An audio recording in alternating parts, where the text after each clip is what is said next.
Dear students, today's our topic is heat.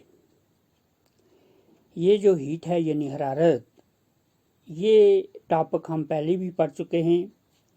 तो हमने इससे पहले इसका पहला हिस्सा पढ़ा था। आज हम इसका दूसरा हिस्सा पढ़ेंगे।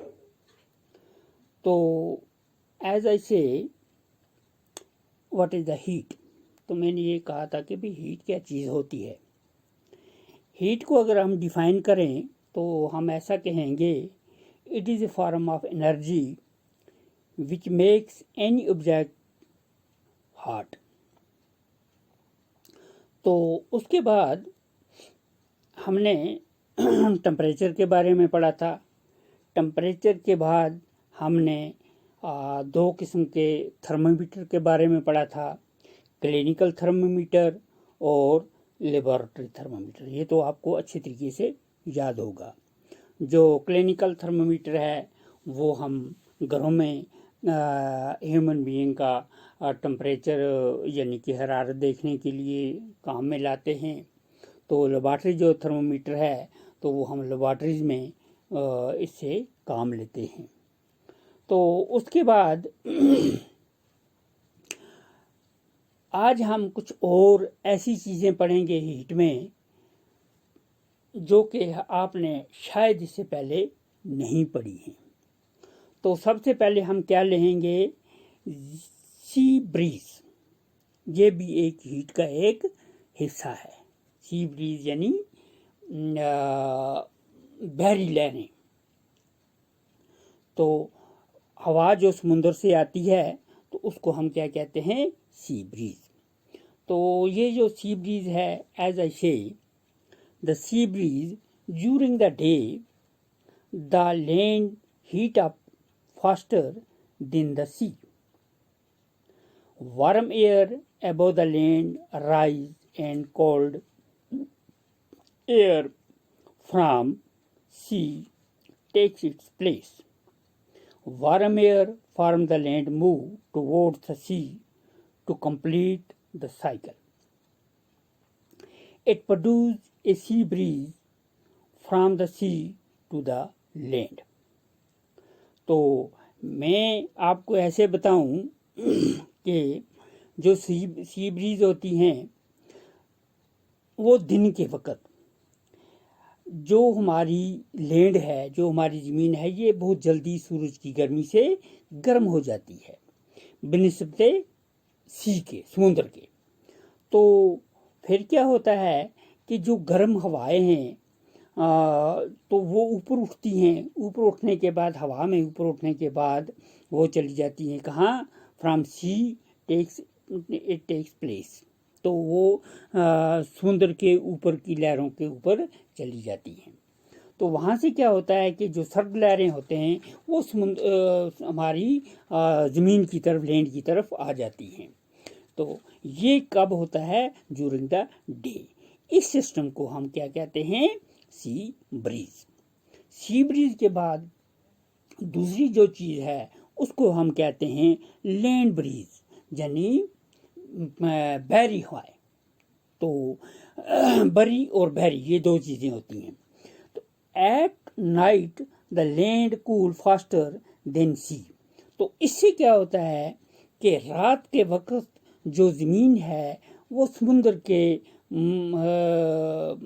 बनिस्बत जल्दी ठंडी हो जाती है। ठंडी होने के बाद क्या होता है, the warm air above the sea rise. तो समुद्र के ऊपर क्या होती हैं, गर्म जो हवा दिन की गई जो दिन को जाती है वो ऊपर उठती है। ऊपर उठने के बाद क्या होता है, this warm air is replace by cooler air from the land producing a land breeze. तो फिर जो ठंडी हवाएं जो ज़मीन से समुद्र की तरफ जाती हैं वो उनकी जगह ले लेती हैं। तो इस सिस्टम को जब क्या कहते हैं, हम क्या कहते हैं, लैंड ब्रीज। तो ऐसा ही हम आगे चल के एक और चीज़ हमारे सामने आती है जिसको हम कहते हैं ट्रांसफ़र ऑफ हीट। ये सब जो टॉपिक्स हैं, सब टॉपिक्स हैं, तो ये सब हीट में आते हैं। वन बाय वन करके हम समझेंगे। ये जो चीज़ें हमें अगर समझ में आ गई तो हम आगे का जो लेसन है वो आराम से पूरा डिस्कस कर सकते हैं और समझ सकते हैं अच्छे तरीके से, फिर उसका हम जवाब दे सकते हैं मताला करके। तो अब हम क्या पढ़ेंगे, ट्रांसफ़र ऑफ हीट। तो ट्रांसफ़र ऑफ हीट क्या होती है? Heat flows from a hotter object to a colder object until both objects reach the same temperature। हाँ जी, इसका मतलब ये हुआ कि जो हीट है वो गर्म ऑब्जेक्ट से, यानी कि गर्म चीज़ से जो ज़्यादा गर्म होती है, गर्म चीज़ से ठंडी चीज़ की तरफ जाती है, और आस्ता आस्ता वो गर्मी जो होती है वो ठंडी वाली चीज़ को जाके भी अपनी गर्मी देती है और वो भी गर्म हो जाता है। ये तब तक गर्म होता रहता है जब तक कि दोनों यकसान ना हो जाएं, पहले वाला फेज़ और दूसरे वाला फेज़। हॉट जो पहले वाला होता है, कोल्ड दूसरे वाला होता है। हॉट वाला जब कोल्ड में जाता है तो जब तक कोल्ड वाला हॉट वाला कोल्ड को गर्म नहीं कर लेता है तो तब तक ये अमल पूरा नहीं होता है। तो इस प्रोसेस को हम कहते हैं transfer of heat. The heat flows from a body at a higher temperature to a body at a lower temperature. तो ये जो मैंने आपको बताया कि हायर टेम्परेचर से लो टेम्परेचर की तरफ जाती है और लो टेम्परेचर को भी अपनी तरफ वो हॉट कर लेती है। तो there are 3 ways in which heat can flow from one object to another। तो अब मैं आपको ये बताऊं कि ये द ट्रांसफर ऑफ हीट क्या होती है, 3 तरीकों से होती है। 3 ways it transfer from higher temperature to lower temperature। तो ये इन तरीकों, these 3 phases are, इनको क्या कहते हैं हम? एक को हम कहते हैं कंडक्शन, फिर कहते हैं कन्वेक्शन, फिर रेडिएशन। तो सबसे पहले हम किसके बारे में पढ़ते हैं? कंडक्शन के बारे में। तो कंडक्शन क्या होता है? It is the process by which heat is transferred from the hotter end to the colder end of an object। तो कंडक्शन जो होता है ये जब हॉट एंड से कोल्ड एंड की तरफ गर्मी जाती है तो उस प्रोसेस को हम क्या कहते हैं? कंडक्शन। Number 2, convection. कन्वेक्शन किसको कहते हैं?